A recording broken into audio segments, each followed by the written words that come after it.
La Commission européenne a été créée en 1965 et son siège se situe en plein cœur de Bruxelles, soit 240 000 m² tout confort pour loger 28 commissaires.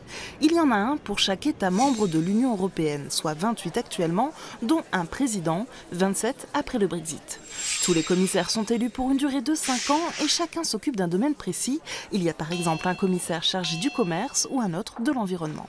La Commission européenne est totalement indépendante des gouvernements européens. Sa mission, défendre l'intérêt général de l'Union européenne. Elle est donc la seule institution autorisée à préparer et proposer des projets de loi. Dit comme ça peut paraître un peu abstrait, mais la Commission peut avoir une influence directe sur le quotidien des citoyens européens. D'ailleurs, pas toujours en bien. Bruxelles est souvent critiquée pour imposer des lois ou des normes absurdes qui embêtent tout le monde. Prenons par exemple les bananes. Selon la réglementation 2257/94, les bananes, pour être vendues dans l'UE, ne doivent pas avoir de courbure anormale. À moins d'être un vendeur spécialisé dans les bananes boucles d'oreilles, cette réglementation n'a aucun sens ni intérêt.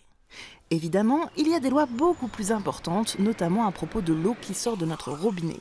Figurez-vous qu'aujourd'hui, 23 millions d'Européens n'ont toujours pas accès au réseau d'eau potable. La Commission européenne a donc fait une proposition de loi pour améliorer l'accès à l'eau potable des populations les plus vulnérables, comme par exemple les Roms, ou obtenir une eau plus saine et limiter la consommation des bouteilles d'eau en plastique, qui sont une catastrophe pour notre environnement. Ils commencent à me fatiguer avec leur plastique. La Commission européenne gère aussi le budget de l'Union et surveille ses dépenses. Mais surtout, elle s'assure que tous les États membres respectent bien les règles européennes. Attention, elle peut sanctionner les mauvais élèves en leur infligeant de très grosses amendes, que ce soit des entreprises ou des États. Ainsi, la France s'est vue infliger plusieurs sanctions parce qu'elle ne contrôlait pas assez la pêche et ne sanctionnait pas les pêcheurs qui attrapaient des poissons plus petits que la taille autorisée.